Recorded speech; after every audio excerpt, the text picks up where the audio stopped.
Sports are back, or at the very least, they're back in a way that's safe enough for the global lockdown that we're currently a part of. And one of the sports that many are patiently waiting to return is that of the NBA, which are about to kick off the final games of its regular season and then head off into the playoffs sometime after that. But the reason they're able to do this all is because of the bubble they have put around their league, if you will, in order to make sure that quarantine is maintained and the players and coaches don't get infected. But how much do you really understand about the bubble? Allow us to show you some things you might not have known about it. Be sure to like the video and subscribe to the channel. Number 7, the media are there with the players. Something that honestly gets lost in shuffle of the teams of the NBA being put into the bubble is that they aren't alone in that bubble. And no, we don't just mean the coaches and the support staff of the team. Instead, we're referring to the media.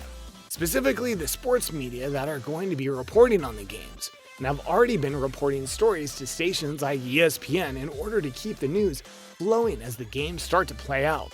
That means that every media member has a 2-week quarantine they have to agree to, have to be tested before and during their arrival, and so on and so forth.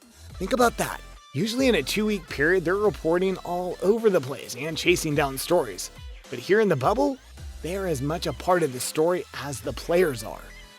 Number 6, the invited teams.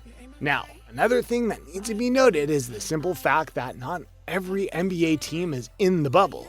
There was a lot of back and forth about how the season would end within the bubble. And the biggest question by far was that of whether they should just stop the regular season and go straight to the playoffs. But instead, the NBA decided to at least play 8 seeding games to make things fair, as well as getting players the chance to shake off the rust, so to speak, so that the playoff basketball will be as good as possible given the conditions that are present.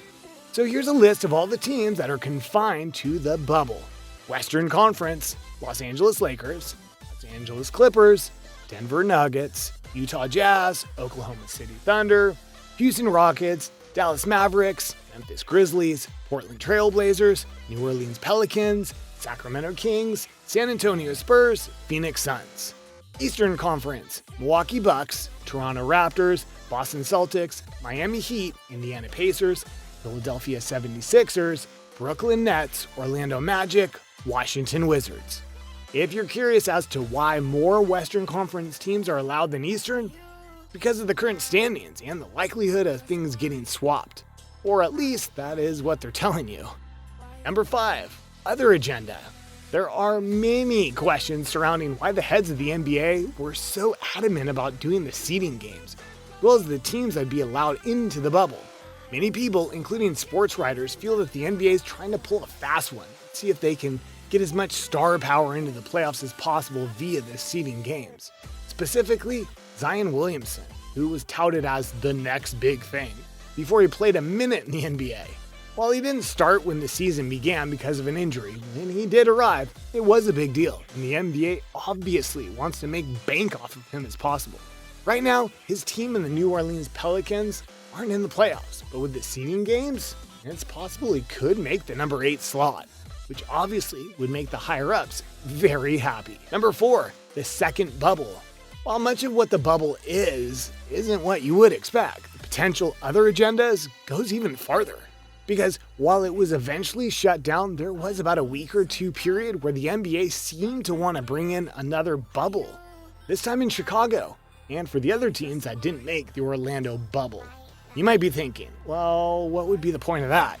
Money, more or less, and the chance for the teams to at least finish the season the right way, if you will. However, this was eventually squashed not just for logistical reasons, but players of those teams who would have been in there, who, to be clear, wouldn't have been the worst records in the NBA prior to the hiatus, saying that they had no interest in playing meaningless games, including former MVP and 3-time champ Steph Curry. You can consider this an overreaching situation. Thankfully, logic prevailed. Number 3, attendance is not mandatory. Given that NBA players are under contract, you'd believe that all the players want to play. You'd think that presence in the bubble would be mandatory for any players or coaches who are scheduled to be there. But you'd be wrong. In fact, many players across many teams, including teams who have a legit chance of winning the title, have said that they aren't participating at all. They withdrew from the playoffs, and technically, the team's in order to keep themselves safe, their families safe, and the other players safe, which is fine because the league left them that option. But the irony of this is that the Brooklyn Nets, many of their players either withdrew or were tested positive for COVID, making many wonder if they'll be able to play at all. Number 2, one wrong step. Quarantine. The bubble, in terms of the Orlando arrangement, is not a literal bubble around a set of buildings, though that would be interesting to see, but rather a perimeter that you must adhere to unless you want to pay the consequences. Which, if you can't tell, someone already has done.